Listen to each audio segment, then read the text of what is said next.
Voilà, deuxième vidéo sur les espèces chimiques, dans laquelle on va plus insister sur les méthodes d'identification. Je rappelle à ceux qui n'ont pas vu la vidéo précédente qu'on a déjà vu une méthode d'identification des espèces chimiques, c'est par mesure de leur température de changement d'état. Voilà, et comparaison avec des tables de données sur ce sujet-là. Alors, d'autres méthodes, on va en voir trois dans cette vidéo. On commence par les tests chimiques de reconnaissance, donc des choses que vous avez probablement déjà mises en œuvre au collège. Donc la plupart des espèces chimiques courantes peuvent être identifiées par un test chimique en utilisant un réactif spécifique à l'espèce chimique.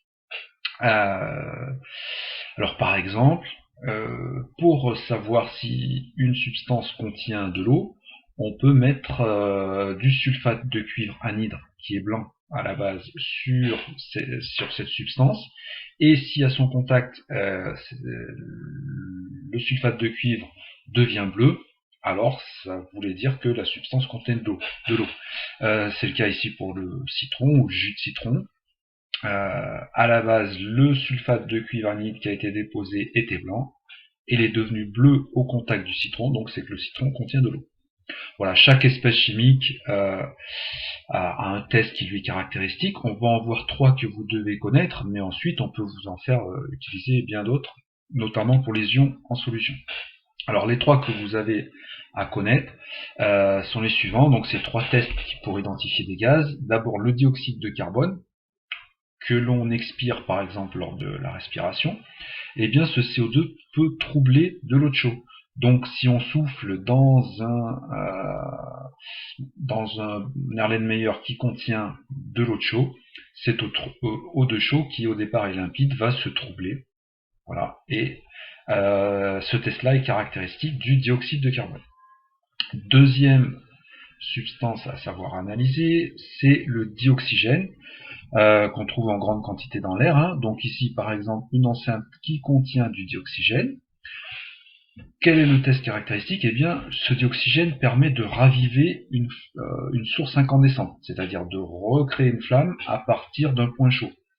Donc on peut insérer une petite baguette de bois encore un peu incandescente au bout, donc on l'allume, on a au départ une flamme, on éteint la flamme pour avoir juste une braise incandescente au bout de la baguette, et lorsqu'on insère cette baguette dans le dioxygène, la flamme réapparaît. Donc ça, voilà, c'est le test caractéristique du dioxygène.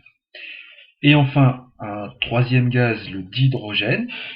Donc le dihydrogène, en mélange avec le dioxygène, il peut être explosif. Donc c'est ce qu'on va réaliser, mais à toute petite échelle. Donc une mini-explosion. Ici, on imagine un tube à essai qui contient du dihydrogène. Grâce à l'oxygène qui est dans l'air, on va pouvoir avoir une petite explosion qui va se traduire juste par un petit pop, en fait, qu'on va entendre.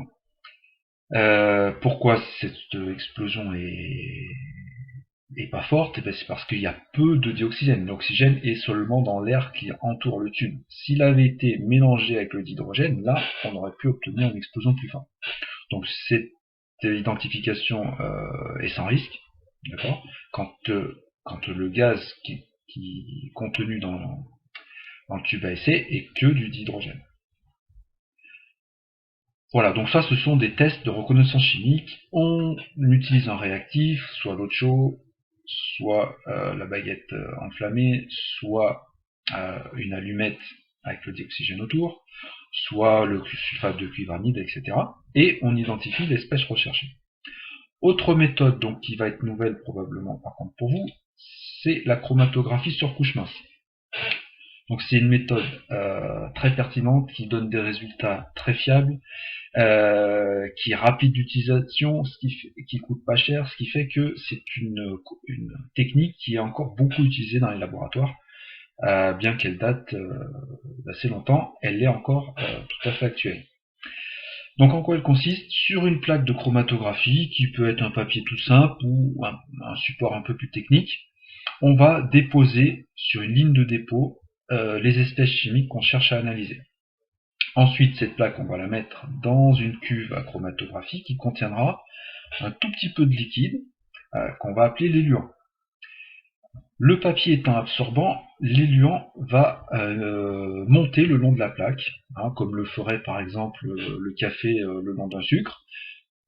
L'éluant va monter, ça peut prendre 5-10 minutes. Et en fait, en montant, cet éluant va récupérer les espèces chimiques que vous aurez déposées sur la ligne de dépôt et va les faire monter le long de la plaque. Alors il les fera monter plus ou moins selon son affinité avec la substance. Donc certaines substances vont beaucoup monter sur la plaque et d'autres vont rester très proches de la ligne de dépôt. On va donc avoir une série de tâches à des hauteurs différentes et ce sont ces hauteurs qui vont nous permettre de conclure. On va considérer que si l'éluant est bien choisi, deux tâches qui sont à la même hauteur correspondent à la même espèce chimique.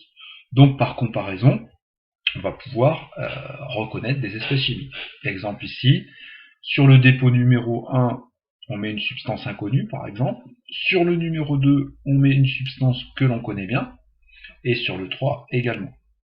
On fait migrer ces tâches grâce à l'éluant, et lorsqu'on ressort la plaque de la cuve de chromatographie, on observe ceci. Ça voulait dire que la substance 1 était déjà un mélange, puisque à partir d'un dépôt, vous obtenez deux tâches, ça veut dire que ce dépôt contenait deux espèces chimiques, et ces espèces chimiques, on peut les identifier, puisque ces deux tâches-là étant à la même hauteur, elles correspondent à la même chose. Donc le mélange 1 contenait un petit peu de l'espèce 2, et puis également de l'espèce numéro 3. Voilà, on verra dans un TP comment tout ça se met en œuvre. Dernier test de reconnaissance, et qui va aussi nous servir pour la suite du cours de chimie, c'est la notion de masse volumique. Alors, vous avez déjà dû l'aborder au collège, cette notion de masse volumique.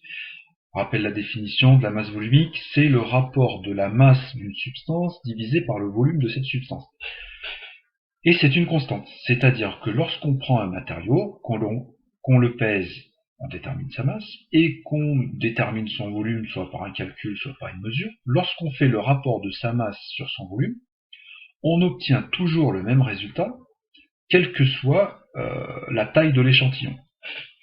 Si on fait ça avec de l'eau, par exemple, si on prend 1 litre d'eau, eh bien on le pèse et on va trouver que ça fait 1 kg. On pourra donc dire que la masse volumique de l'eau est 1 divisé par 1, c'est-à-dire 1 kg par litre.